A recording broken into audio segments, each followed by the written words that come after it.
ইমাম নাসিরউদ্দিন দামিশকি ওনার কিতাবের মধ্যে উনি মিলাদুন নবীর ফজিলত সম্পর্কে বর্ণনা করতে এই হাদিসটা এনেছেন। হযরতে আব্বাস রাদিয়াল্লাহু তাআলা আনহু কয়, আমি যখন রাত্রিবেলা বিছানার মধ্যে ঘুমাইতে গেলাম, আমি স্বপ্নে দেখি রে আবু লাহাব আমার সামনে হাজির হয়ে গেছে। আমি আব্বাস জিজ্ঞেস করলাম, আবু লাহাব তোমার কবরের জিন্দেগির হালত কি? তুমি সুখে আছো নাকি দুঃখে আছো? আবু লাহাব কই, ও আব্বাস শুনো, আমার কবরের মধ্যে আমার আল্লাহ ঘোষণা করে দিয়েছে আমার মতো কাফের বেঈমান মুশরিক যারা আছে তাদের কবরটা চিরস্থায়ী জাহান্নাম হয়ে যাবে। আব্বাস কিন্তু শুনো রে, আমি আবু লাহাবের কবরে জাহান্নামের কঠিন কোনো শাস্তি নাই, আমার কবরের মধ্যে জাহান্নামের সর্বনিম্ন একটা শাস্তি দেওয়া হয়েছে, এর চাইতে কম শাস্তি আর কাউরে দেওয়া হবে না।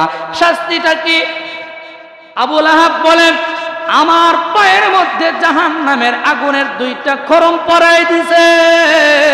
শুধু তা নয়, সপ্তাহটা ঘুরে যখন সোমবার দিন আসে, এই সোমবার দিনে আমার শাহাদাত আঙ্গুলি দ্বারা আমার আল্লাহ তাআলা জান্নাত থেকে একটা মধুর মতো মিষ্টি একটা পানির নহর সৃষ্টি করে দেয়। আমি আঙ্গুল থেকে চুষে চুষে পানি পান করি, আমার তৃষ্ণাটুকু নিবারণ করি।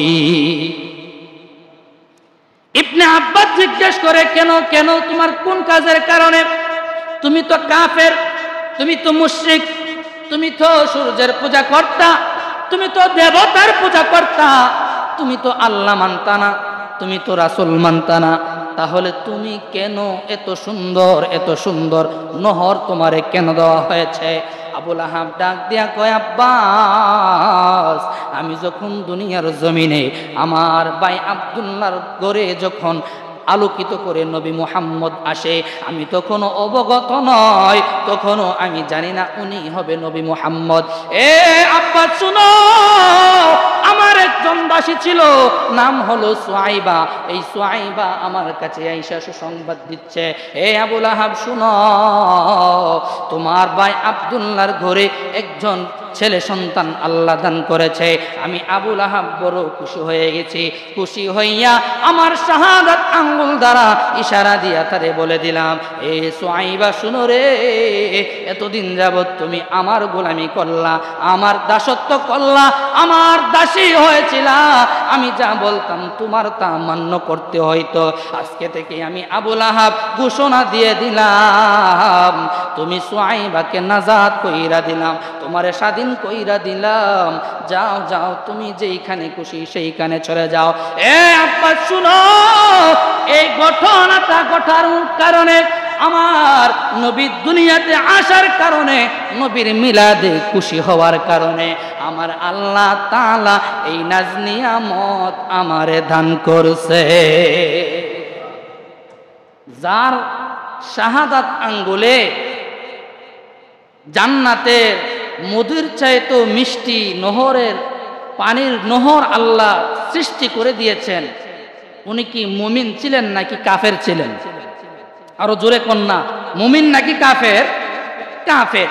এই কাফেরকে আল্লাহ তাআলা এত সুন্দর নেয়ামত দিছে, তাহলে মুমিন ব্যক্তি যদি খুশি হয় নবীর মিলাদে, আমার আল্লাহ তারে মাফ করতে পারে কি পারে না? আরো জোরে বলেন, পারে কি পারে না?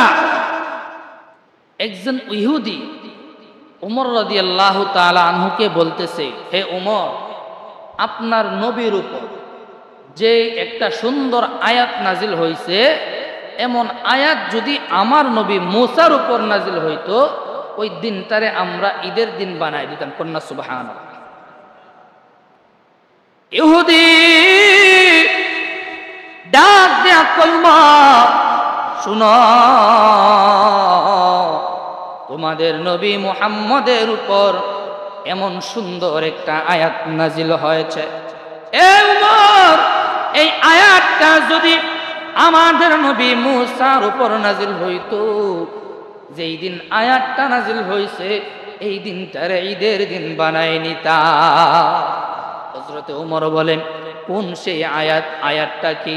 ইহুদি বলতেছে, আল ইয়াউম আকমালতু লাকুম দীনাকুম ওয়া আতমামতু আলাইকুম নি'মাতি ওয়া রাদিতু লাকুমুল ইসলাম দীনা। ইহুদি লোকটা যখন আয়াতটা তেলাওয়াত করল, হযরত ওমর ডাক দেয়া কয়, ইহুদি শুনো রে, এই আয়াতটা যেই দিন নাজিল হয়েছে এই দিনটা তো এমনিতেই দুইটা ঈদ ছিল। সুবহানাল্লাহ কন্যা, এই একই দিনে কয়টা ঈদ ছিল? দুইটা ঈদ ছিল। ইহুদি বলতেছে কিভাবে দুইটা ঈদ ছিল?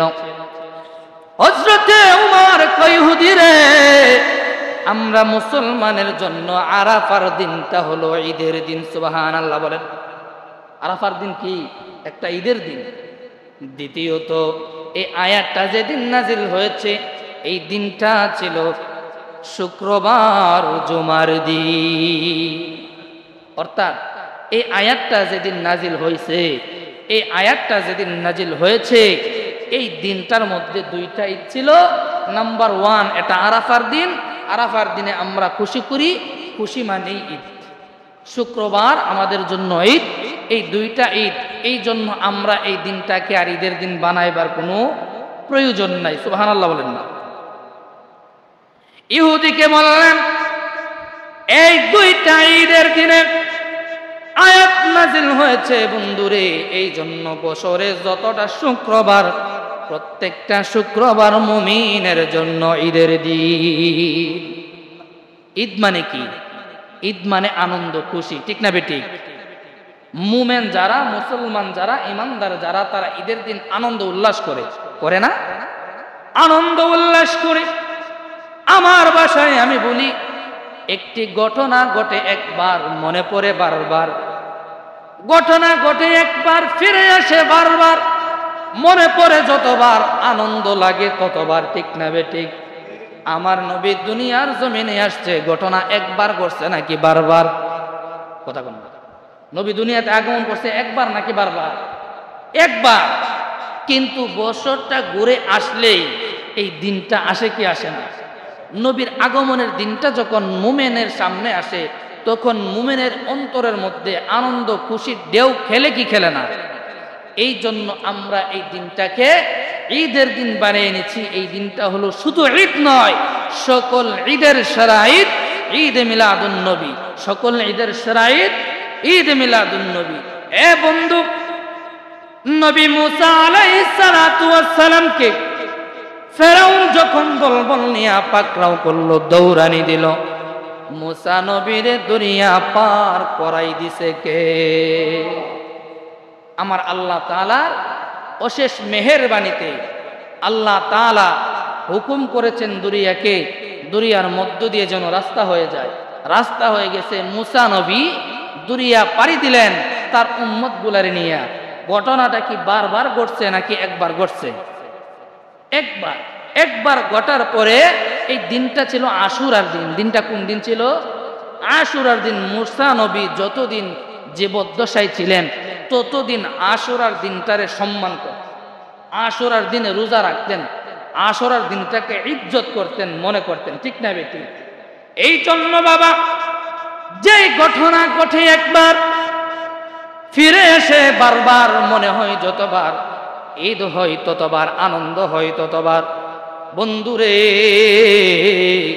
আমার নবী দুজাহানের বাদশা নবী মুহাম্মদুর রাসূলুল্লাহ সাল্লাল্লাহু আলাইহি ওয়াসাল্লাম দুনিয়ার সাধারণ কোনো মানুষ নয়। আমার নবীরে আমার আল্লাহ তাআলা দুনিয়ার মধ্যে পাঠাইছে রহমত হিসাবে, ঠিক না বেঠিক? কি রকম রহমত? আমার আল্লাহ তাআলা বলেন, ওয়ামা আরসালনাকা ইল্লা রাহমাতাল লিল আলামিন।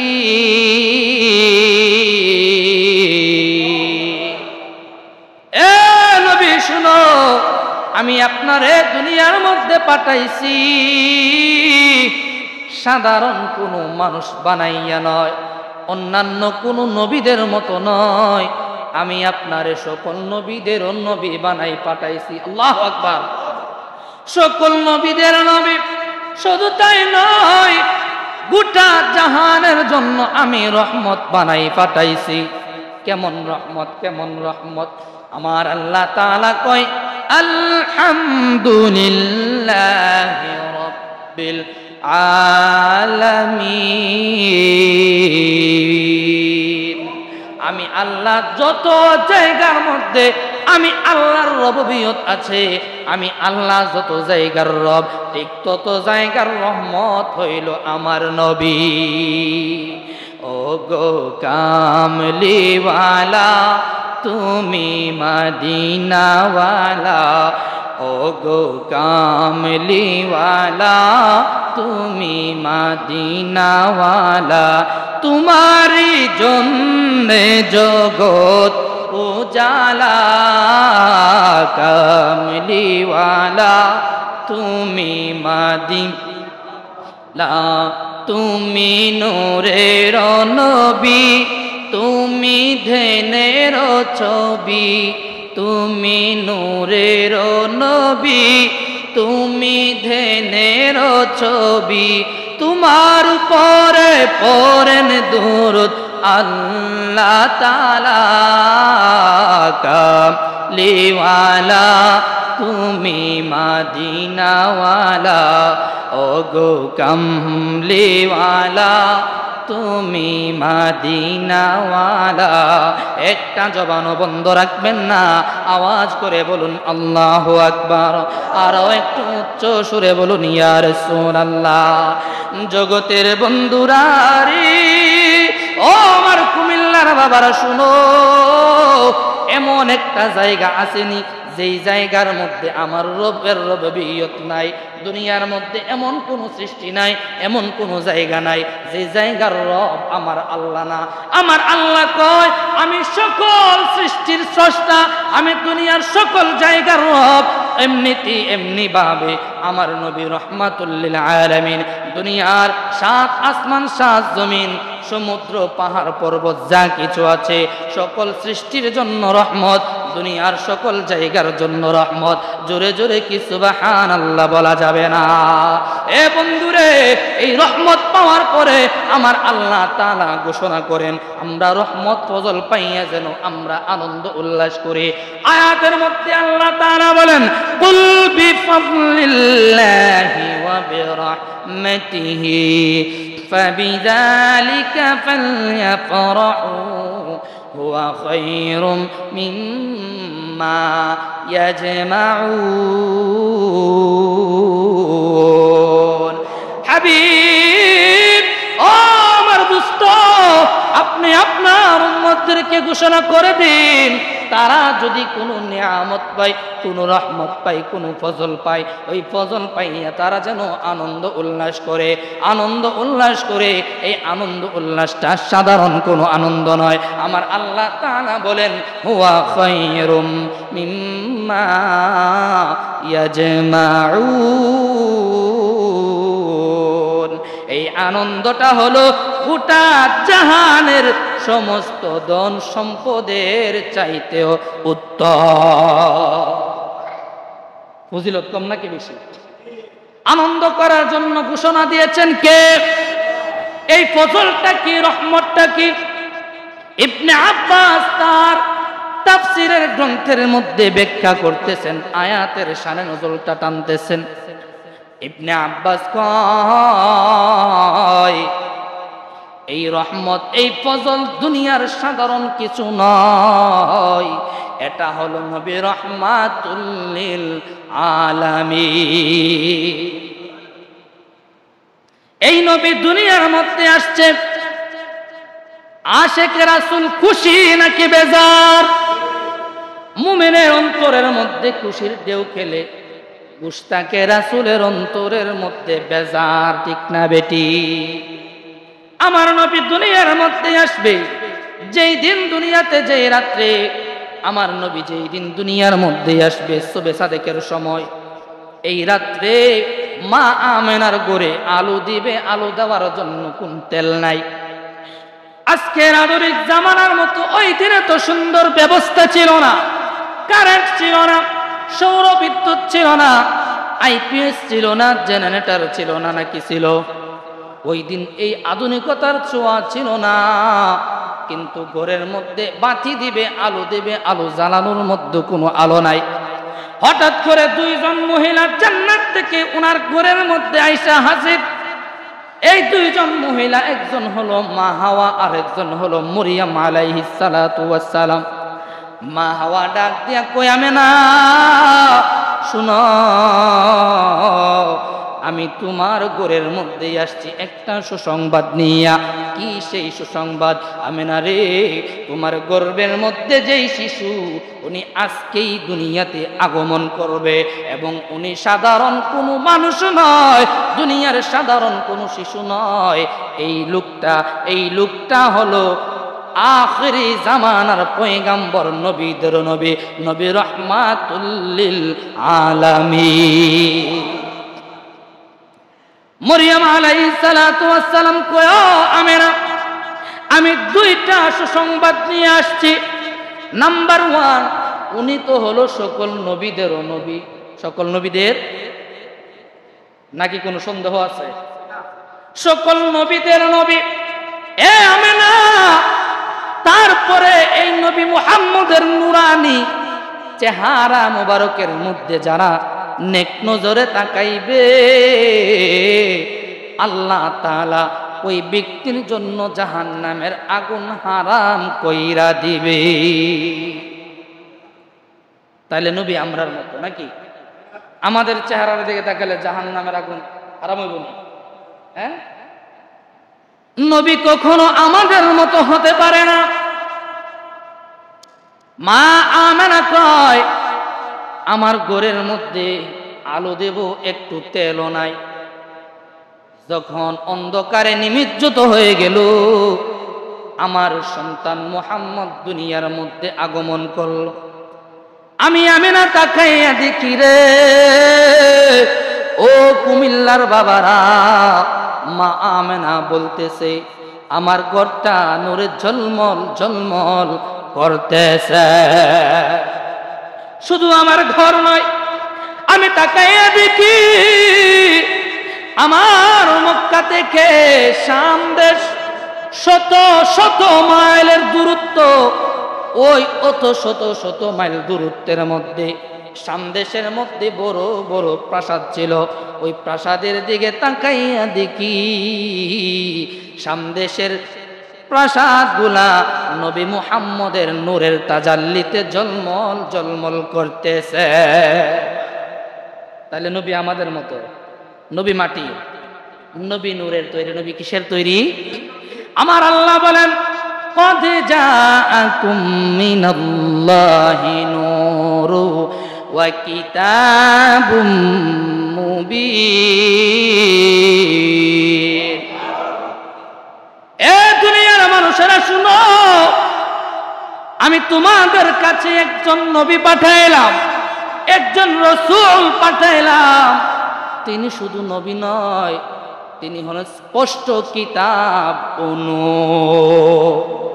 কোরআনে তো নবীজির শান মুনাফিক দেখে না, কোরআনে তো নবীজির শান মুনাফিক দেখে না, ইমানদার দিওয়ানা যেতে চাই মদিনা, ইমানদার দিওয়ানা যেতে চাই মদিনা। রওজা জিয়ারত করতে যেজন যাইবে মদিনা, শাফাআত করবেন দয়াল নবী হাদিসে ঘোষণা। তাই তো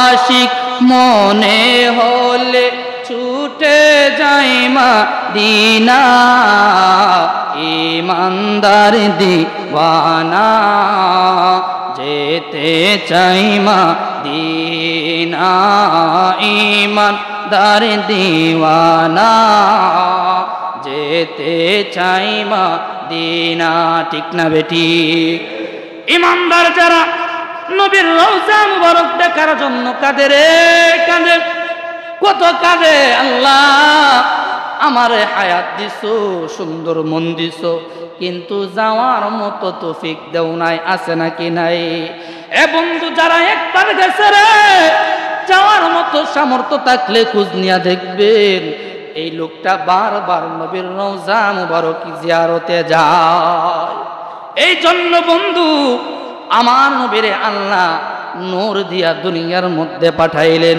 এই নূরে মুহাম্মদী যেই দিন দুনিয়ার মধ্যে আসছে এই দিনটাকে আনন্দ উল্লাস করার জন্য ঘোষণা দিয়েছেন আল্লাহ এই দিনে আনন্দ উল্লাস করলে কেমন লাভ বাবা আবুল আহাব নাম আমরা শুনছি নি এই নামটার সাথে আমরা পরিচিত কিনা আবুল আহাব সে কি মুমেন নাকি কাফের কাফের এই আবুল আহাব একজন কাফের হওয়া সত্ত্বেও আল্লাহ তাআলা তার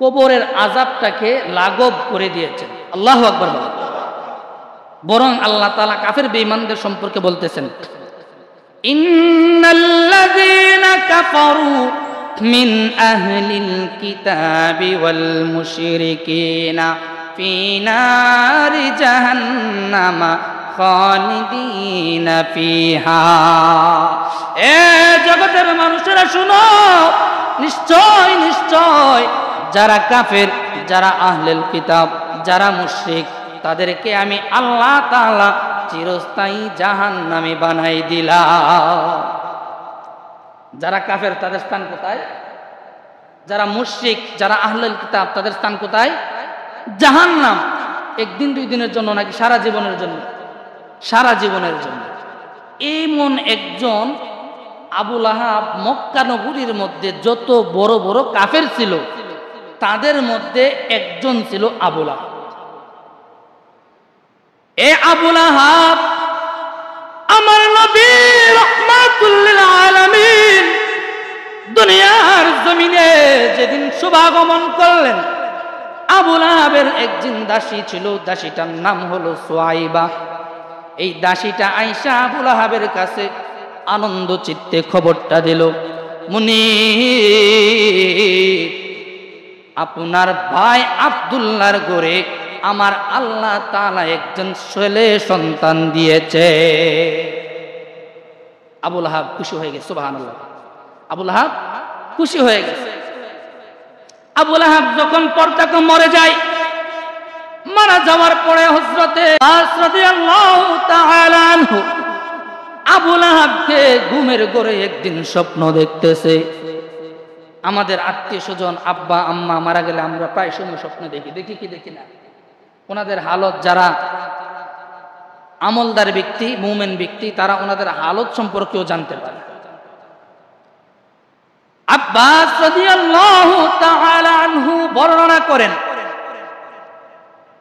হাদিস খানে এসেছে ইমাম নাসিরউদ্দিন দামিশকি ওনার কিতাবের মধ্যে উনি মিলাদুন নবীর ফজিলত সম্পর্কে বর্ণনা করতে এই হাদিসটা এনেছেন হযরতে আব্বাস রাদিয়াল্লাহু তাআলা আনহু কয় আমি যখন রাত্রি বেলা বিছানার মধ্যে ঘুমাইতে গেলাম আমি স্বপ্নে দেখি রে আবুল আহাব আমার সামনে হাজির হয়ে গেছে আমি আব্বা জিজ্ঞেস করলাম আবুল আহাব তোমার কবরের জিন্দেগীর হালত কি তুমি সুখে আছো নাকি দুঃখে আছো আবুল আহাব কই ও আব্বা শুনো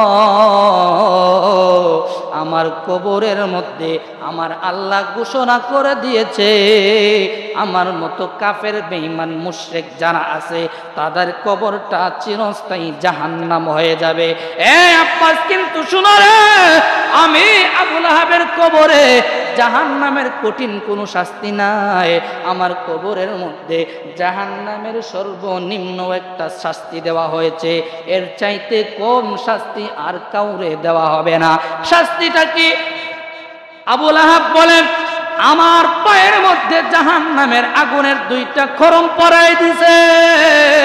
শুধু তাই নয়, সপ্তাহটা ঘুরে যখন সোমবার দিন আসে, এই সোমবার দিনে আমার শাহাদাত আঙ্গুলি দ্বারা আমার আল্লাহ তাআলা জান্নাত থেকে একটা মধুর মতো মিষ্টি একটা পানির নহর সৃষ্টি করে দেয়। আমি আঙ্গুল থেকে চুষে চুষে পানি পান করি, আমার তৃষ্ণাটুকু নিবারণ করি। ইবনে আব্বাস জিজ্ঞেস করে, কেন কেন তোমার কোন কাজের কারণে? তুমি তো কাফের, তুমি তো মুশরিক, তুমি তো সূর্যের পূজা করতা, তুমি তো দেবতার পূজা করতা, তুমি তো আল্লাহ মানতা না, তুমি তো রাসূল মানতা না, তাহলে তুমি কেন এত সুন্দর নহর তোমারে কেন দেওয়া হয়েছে? আবু লাহাব ডাক দিয়া কয়, আব্বাস, আমি যখন দুনিয়ার জমিনে আমার ভাই আব্দুল্লাহর ঘরে যখন আলোকিত করে নবী মুহাম্মদ আসে, আমি তখনও অবগত নয়, তখনও আমি জানি না উনি হবে নবী মুহাম্মদ। এ আব্বাস শুনো, আমার একজন দাসী ছিল, নাম হলো সুয়াইবা। এই সুয়াইবা আমার কাছে আইসা সুসংবাদ দিচ্ছে, এ আবু লাহাব শুনো, তোমার ভাই আব্দুল্লাহর ঘরে একজন ছেলে সন্তান আল্লাহ দান করেছে। আমি আবু লাহাব বড় খুশি হয়ে গেছি। খুশি হইয়া আমার শাহাদাত আঙ্গুল দ্বারা ইশারা দিয়া তারে বলে দিলাম, এ সুয়াইবা শুনো রে, এতদিন যাবত তুমি আমার গোলামি করলা, আমার দাসত্ব করলা, আমার দাসী হয়েছিলা, আমি যা বলতাম তোমার তা মান্য করতে হইতো। আজকে থেকে আমি আবু লাহাব ঘোষণা দিয়ে দিলাম, তুমি সুয়াইবাকে নাজাত কইরা দিলাম, তোমারে স্বাধীন কইরা দিলাম, যাও যাও, তুমি যেইখানে খুশি সেইখানে চলে যাও। এ আব্বাস শুনো, এই ঘটনাটা ঘটার কারণে, আমার নবী দুনিয়াতে আসার কারণে, নবীর মিলাদে খুশি হওয়ার কারণে আমার আল্লাহ তাআলা এই নাজনিয়ামত আমারে দান করছে। যার শাহাদাত আঙ্গুলে জান্নাতে মধুর চাইতো মিষ্টি নহরের পানির নহর আল্লাহ সৃষ্টি করে দিয়েছেন, উনি কি মুমিন ছিলেন নাকি কাফের ছিলেন? আরো জোরে কন্যা, মুমিন নাকি কাফের? কাফের। এই কাফেরকে আল্লাহ তাআলা এত সুন্দর নেয়ামত দিছে, তাহলে মুমিন ব্যক্তি যদি খুশি হয় নবীর মিলাদে, আমার আল্লাহ তারে মাফ করতে পারে কি পারে না? আরো জোরে বলেন, পারে কি পারে না? কেমন কাফের ছিলেন শুনেন। আমার নবী নবুয়তের পরে উনি প্রথমে গোপনে ইসলাম প্রচার করতেন। প্রথমে কি করতেন? গোপনে ইসলাম প্রচার করতেন, প্রকাশ্যে নয়। হঠাৎ করে আল্লাহ রাব্বুল আলামিন আয়াত নাযিল করেন, ওয়া আনজির আশীরাতাকাল আকরাবিন।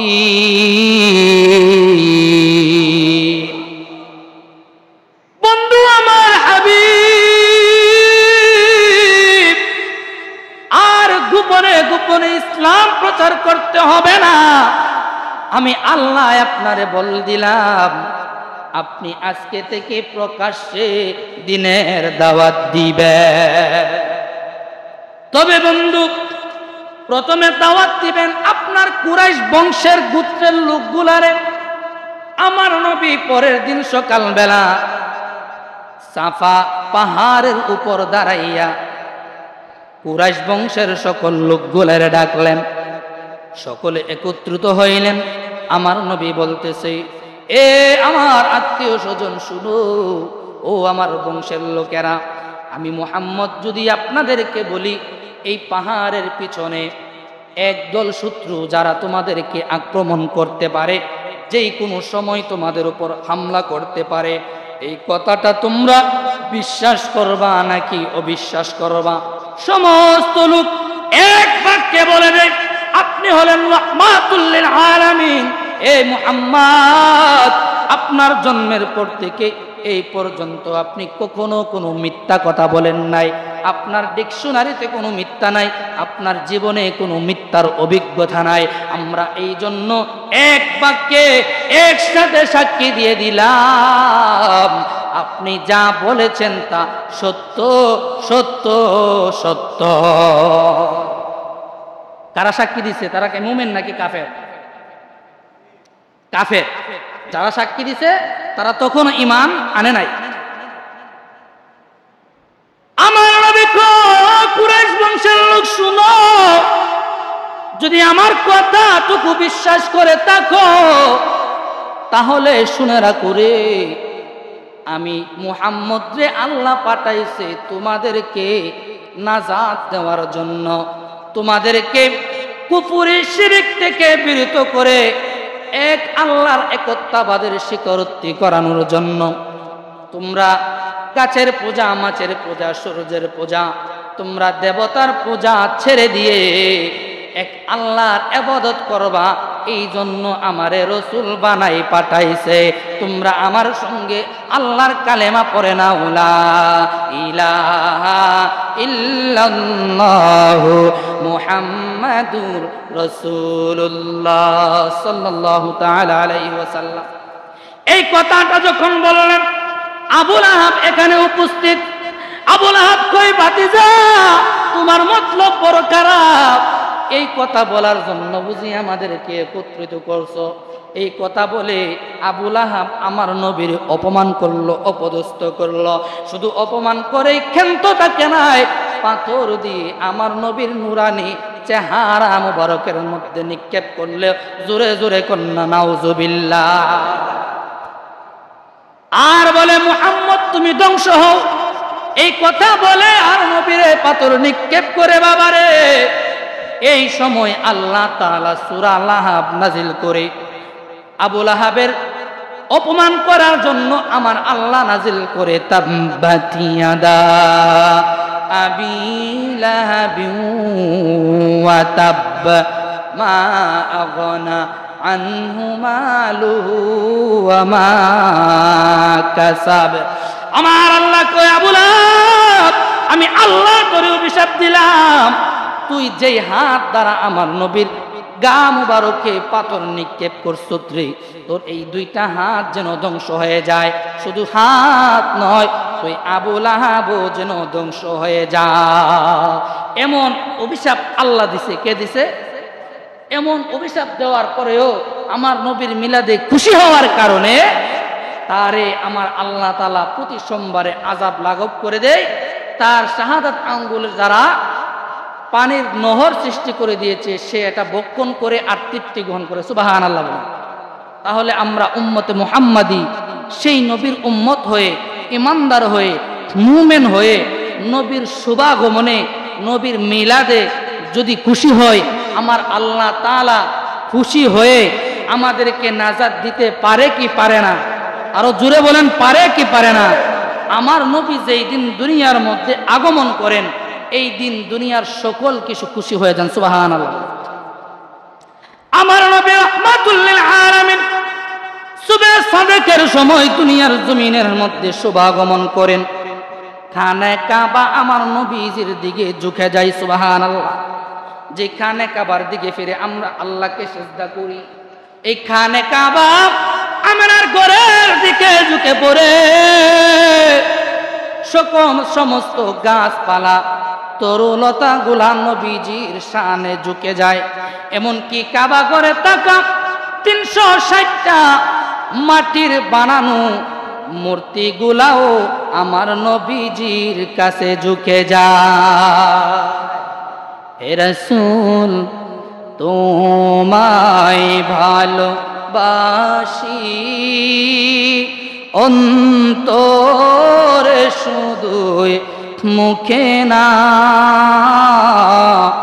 জান্নাতের আশায় নয় হে রাসূল, জাহান্নাম কেউ ধরি না, জান্নাতের আশায় নয় হে রাসূল, জাহান্নাম কেউ ধরি না। তোমারি নাম শুনিলাম, এই চোখে দেখলাম না,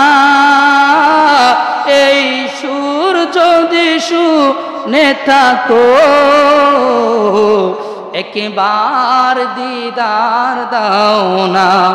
এই সুর যদি শুনে থাকো, একবার দিদার দাও না। হে রাসূল তোমায় ভালোবাসি, অন্তরে শুধুই মুখে না। জান্নাতের আশায় নয় হে রাসূল, জাহান্নাম কেউ ডরি না। জান্নাতের আশায় নয় হে রাসূল, জাহান্নাম কেউ ডরি না। ঠিক না বেটি? নবীর দিদার যদি পেতে চাও, নবীর আশিক হওয়া দরকার। ঠিক না বেঠিক? নবীর আশিক তো কোনই হতে পারবা যখন নবীরে মানবা, নবীর ইত্তেবা করবা। আমার নবীর ইত্তেবা যখন করা হবে, আমার নবীর প্রেম ভালোবাসা যখন অন্তরে থাকবে, তখন হবে ইমানদার মুমিন। ঠিক না বেঠিক? নবীর প্রেম ছাড়া কোনো ব্যক্তি পরিপূর্ণ ইমানদার হতে পারে না। আমার নবী বলেন, লা ইউমিনু আহাদুকুম হাত্তা আকুনা আহাব্বা ইলাইহি মিন ওয়ালিদিহি ওয়া ওয়ালাদিহি ওয়ান নাসি আজমাইন। দুনিয়ার মানুষেরা শুনে, যতক্ষণ পর্যন্ত দুনিয়ার সকল সম্পদের চাইতে, তোমার স্ত্রী সন্তানের চাইতে, এমনকি তোমার নিজের জানের চাইতে, যতক্ষণ পর্যন্ত আমি নবীরে ভালোবেসে না বাসতে পারছো, ততক্ষণ পর্যন্ত তোমরা পরিপূর্ণ ইমানদার হইতে পারবা না। এই জন্য বাবা, নবীর আগমনে আমরা খুশি নাকি বেজার? এই নবীর আগমনে আমরা খুশি হব, কারণ মুমিন যারা তারা নবীর আগমনে খুশি।